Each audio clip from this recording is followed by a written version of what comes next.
Driving a vintage supercar at its limit is an exhausting, full-body workout. Heavy clutches, unassisted steering, and deafening engine noise make acceleration a wrestling match.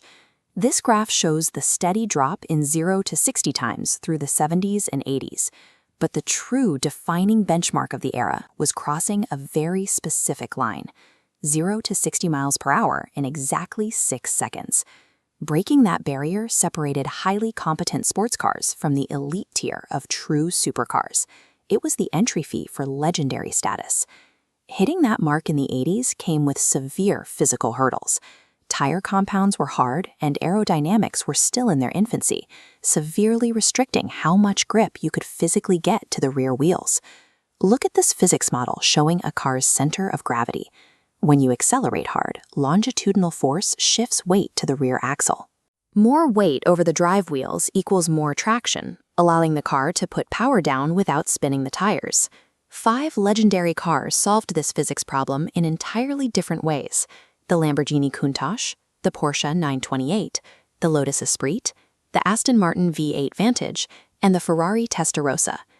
Today, prospective buyers often pick one of these based purely on bedroom poster aesthetics, without realizing the brutal realities baked into their engineering. Buying a 1980s supercar means marrying a highly specific mechanical philosophy, and that choice comes with real physical and financial consequences. We start with the Lamborghini Countach LP500S. With its extreme wedge profile and scissor doors, it is the absolute visual archetype of uncompromising mid-engine architecture. Behind the driver sits a massive, naturally aspirated 4.8-liter V12 engine. Controlling it demands intense physical input. There is no power steering, and the mechanical clutch is incredibly heavily sprung. Fuel is dumped into the cylinders through 6 twin-choke Weber carburetors, a complex mechanical setup that requires constant, highly specialized tuning just to keep the car running smoothly.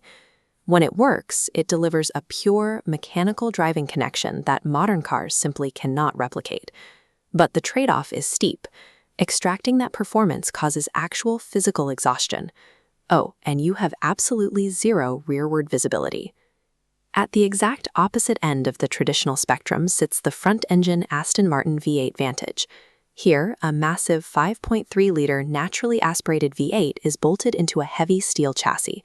The result is an ocean of low-end torque, wrapped in a luxurious, insulated passenger experience. Yet its high curb weight means the driver has to constantly fight body roll. The Vantage relies entirely on sheer horsepower to overcome its own massive bulk. Both the Countach and the Vantage represent the brute force approach. They sacrificed ergonomics and agility, shattering the 6-second barrier through sheer mechanical will.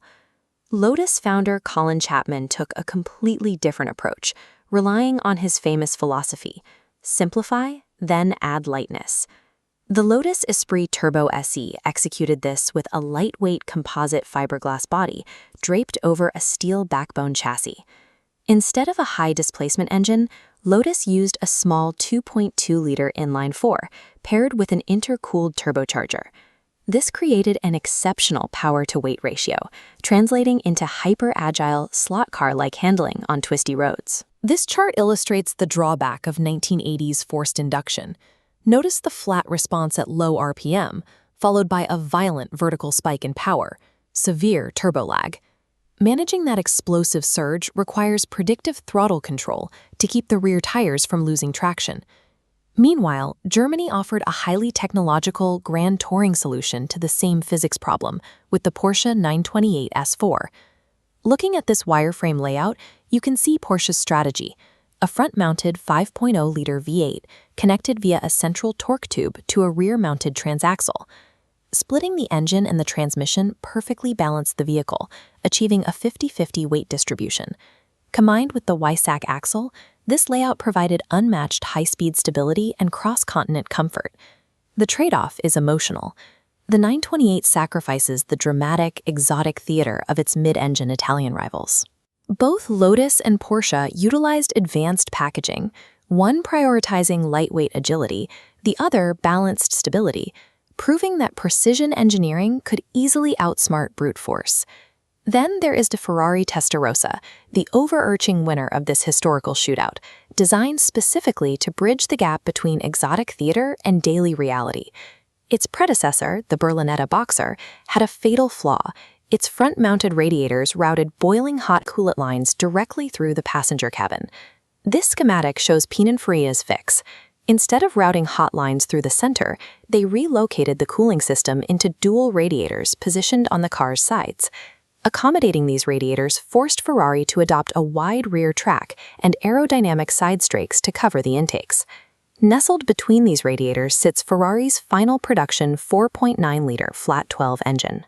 Because the cylinders are horizontally opposed, the flat 12 significantly lowers the vehicle's center of gravity, drastically improving high-speed stability. The outcome was highly effective. The Testarossa maintained the massive rear traction of an exotic while offering a spacious, temperature-controlled cabin and refined road manners. There are physical trade-offs. That massive rear track severely complicates navigation on narrow, winding roads. And mechanically, the engine architecture requires dropping the entire motor completely out of the chassis just for routine belt and pulley servicing. But the Testarossa triumphed because it mastered integration. It delivered the dynamic traction of a mid-engine layout without inflicting ergonomic torture on the driver. Look at this decision matrix. The Countach is high-effort, low usability, pure analog theater. The Lotus prioritizes lightness with mid-level usability. The Porsche 928 provides low-effort, high-usability continent crossing comfort.